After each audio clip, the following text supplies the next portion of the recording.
First up, this is a new trend going around where parents are calling in some outside help when when tantrums go down. Bye-bye. Jessica, come here. Come here, Jessica. He's crying. Come here. Now, are you going to stop crying because Jessica's coming? It says, saw another mom on here yell at Jessica during a tantrum. Yeah. He said, yeah.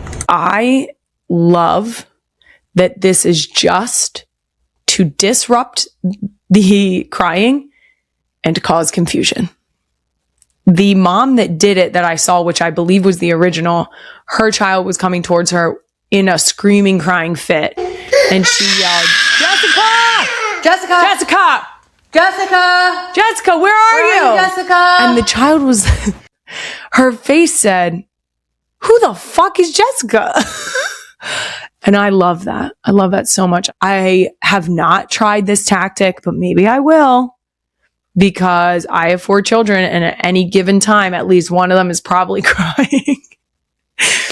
We're happy in our house, I swear. I am a big proponent of when a child is crying, I will tell them, wait. It's my turn. No, my turn.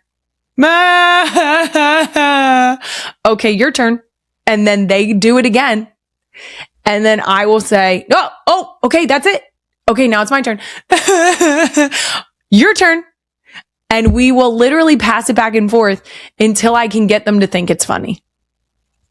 First of all, cathartic, because it feels nice to let a few cries go, even if they're playful cries yourself in that moment. But it does disrupt the tantrum. Whatever you can do to redirect in those moments is ideal. If you're not going to try Jessica, please try passing the cry, because I want to know how it works for you.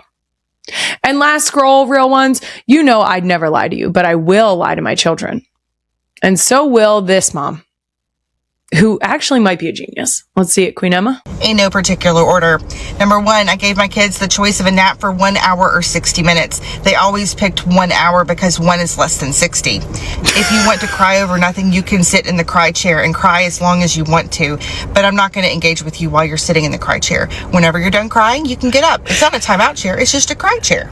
When potty training, if your child potties in the potty, they get a Skittle or an M&M, but if you have to change the diaper, you get the treat. Yes. It works like a charm. I told my children that the DVD player in the car only worked on very long road trips. I think we're parenting. I made sure that they knew that anytime they brought home a sad face from school, they had to write their teacher an apology note. Thank you for coming to my TED Talk. I go to her TED Talk every day. That, I think we read the same parenting book. That's a joke because I didn't read a single parenting book, but yes, a million times yes. Let me tell you what I love. I'm going to go backwards. I love the idea of if you get a frowny face from school, that you're going to write an apology note to that teacher.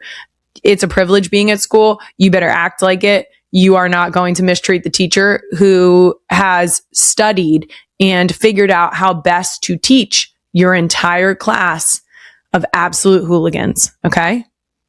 Immediately no and yes to that apology letter.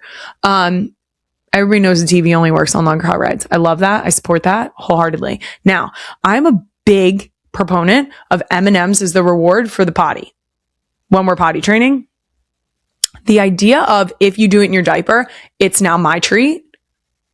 I don't know why I didn't think of that sooner. I'm so in on that. I am so in on that because nothing irks my kids more than when mom has chocolate in her mouth and they don't.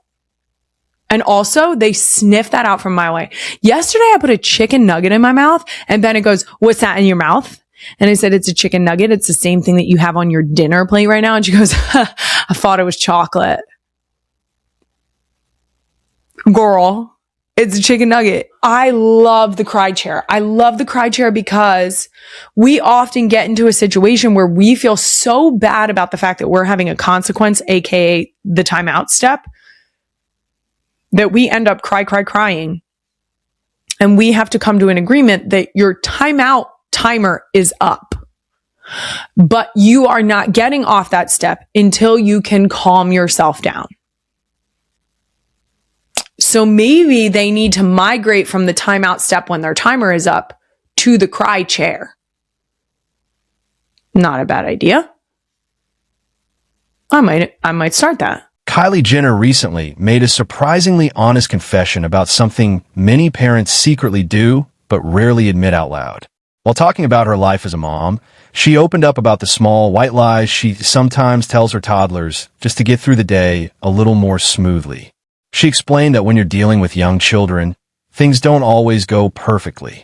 Sometimes tantrums happen, sometimes emotions run high, and sometimes you just need a quick solution in the moment. So like many parents, she admitted she has said things like telling her kids something is finished or not available just to avoid a meltdown or to calm the situation. What makes this moment so interesting is not the lie itself, but the honesty behind it. Kylie didn't say it in a way to look perfect or funny. It came across very real, like a tired but loving mom trying her best every single day. That kind of honesty is rare in celebrity life, where everything usually looks polished and controlled. After her confession, many parents online immediately related to her words. People started saying this is actually very normal and something almost every parent does at some point. Whether it's avoiding a tantrum in a store, getting kids to eat, or simply trying to maintain peace at home, small harmless lies sometimes become part of everyday parenting survival. But the deeper emotional side of this moment is what really caught attention. It shows how even someone as famous and successful as Kylie Jenner still deals with the same struggles, stress, and unpredictability that every parent goes through. Fame doesn't change the fact that toddlers are emotional, unpredictable, and full of energy. And that's why this confession is going viral. Not because it's shocking, but because it feels human. It reminds people that parenting is not about being perfect. It's about doing your best in messy, real-life situations. Kylie's honesty made many people smile, relate, and even feel a little understood. In the end, it wasn't about lies at all. It was about love, patience, and the everyday reality of raising children in the most honest way possible.